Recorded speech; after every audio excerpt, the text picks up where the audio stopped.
everybody, and welcome to my review of Harley Quinn Season 1. So this is an animated show, it's a web series. Late last year, there was an online streaming service called DC Universe, which was launched by DC Comics, of course, and they commissioned 13 episodes for Season 1 of a show called Harley Quinn, which is kind of based on the DCEU version of Harley Quinn. This time around, it's voiced by Kaylee Cuoco of Big Bang Theory fame, and it essentially tells a story of Harley Quinn. She breaks up with the Joker, and she's desperate to get into the Legion of Doom, which is sort of like the Justice League for villains in a way. And so she teams up with Poison Ivy, who she moves in with. They put a gang together of characters, including Clayface and King Shark, and yeah, essentially it's her trying all these ways to prove herself as a worthy enough villain to get into the Legion of Doom. So I heard about this show, obviously, when it first came out, but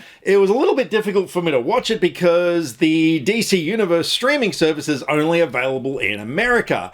Over here in Australia, of course, we don't have it, and so I've spent a little bit of time sort of wondering how the heck I'm ever going to be able to see this show, and, well, let's just say I, hoisted the sails and ventured forth into the seven seas with a bottle of rum. But don't worry, because if this thing ever gets released in physical media format, i.e. Blu-ray, I am definitely going to buy it because I loved this show.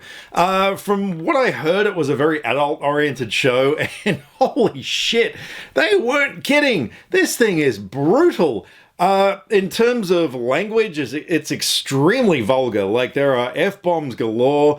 There is use of a certain C word, but it is bleeped out. Like, they don't quite cross that barrier.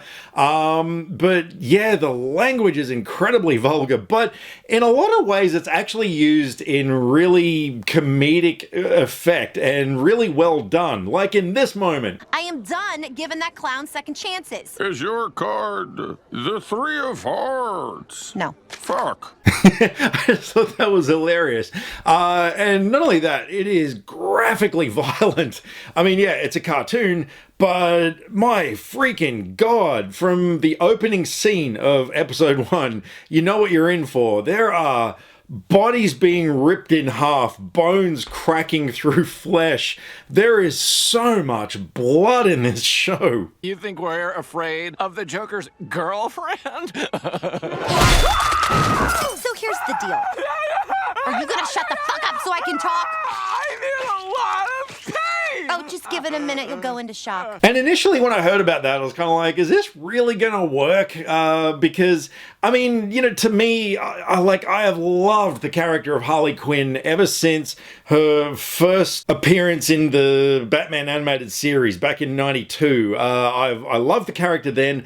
From all her incarnations throughout the years, like in the Arkham video game series, I've loved her. And of course, Margot Robbie's portrayal in the DCEU, I think, is absolutely fantastic. Like, I just love her character. I love that she's a bad person, but she's sort of an anti-hero. Like, you still like her character, even though she's a murderer, a thief, a really rotten person, you still like her. And in that sort of way, like, the character has been designed really well, and this show is no different. Like, even Poison Ivy, you really like her. Like, all the characters are likable anti-heroes, so it works. Like, the chemistry between them is amazing. The stories are really well written. This is a serialized show, so you can't sort of just pick up a episode later on and watch it. Like, you've got to watch the whole lot because it is a continuous story.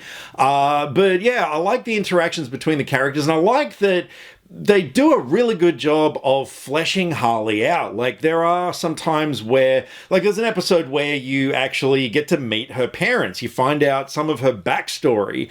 And that episode, there were a lot of really sort of heartfelt moments in it. Like, this show actually does kind of tug the heartstrings a bit, especially later on in the series.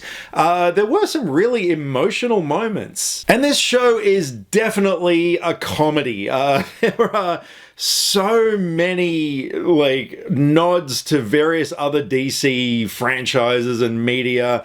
Like Bane is in this show, quite often, and he is just a hilarious parody of the Bane from the Christopher Nolan franchise.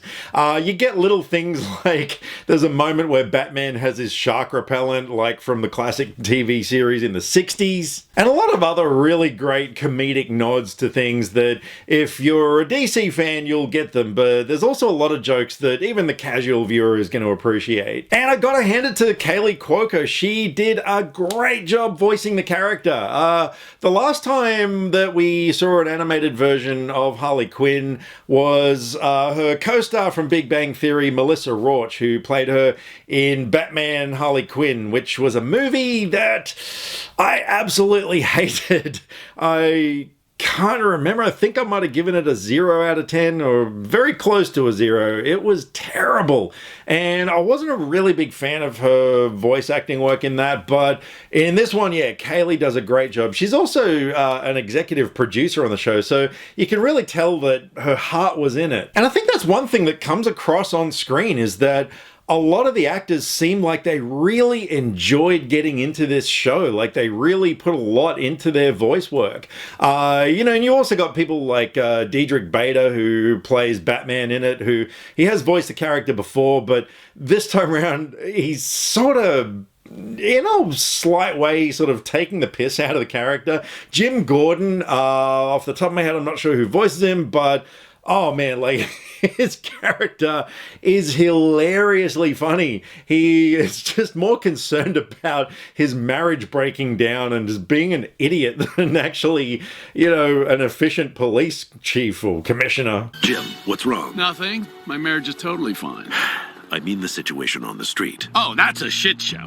Unlike my marriage, which is rock solid. And that was the thing I loved so much about the show. Like, it really was hilariously funny. I just loved every episode. It's easy to binge. Each episode only goes for 22, 23 minutes or so.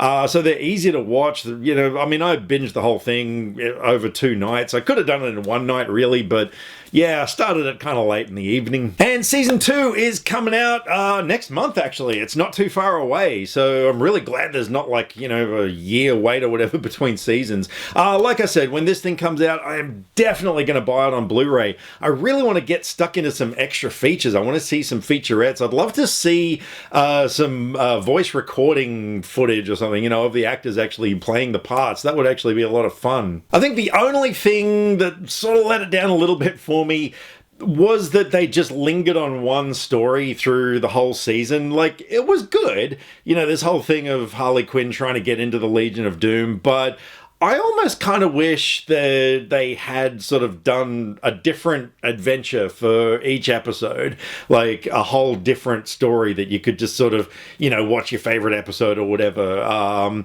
I kind of wish they'd done that. Like I said, what we got was really good. But yeah, I sort of wish that it had been more sort of the adventures of Harley and Ivy in a way. But that being said, I love the show. I would happily watch it again. Definitely going to buy the Blu-ray. Cannot wait for season 2. And I'm going to give Harley Quinn season 1 a 9 out of 10. So thank you very much for taking the time to watch my review of Harley Quinn, being that there's not much else to review at the moment. And if you have seen season 1 of Harley Quinn, I would love to know what your thoughts on it were. What were some of your favorite moments from the show as well? Because there's so many to choose from. I mean, just last night, I was watching, towards the end, the whole Poison Ivy thing, which I'm not going to spoil for anyone, but oh man, there was some really emotional beats in that, and yeah, I really loved all that stuff. So fire away, drop me some comments, either here, Facebook, or Twitter. All the social media links are in the description below, because I like to talk about movies or TV shows, and I would love to talk about movies with you. Catch you next time. Click subscribe to stay up to date with all the latest movie reviews. Skynet will be taking over any day now, so what have you got to lose? Nyah.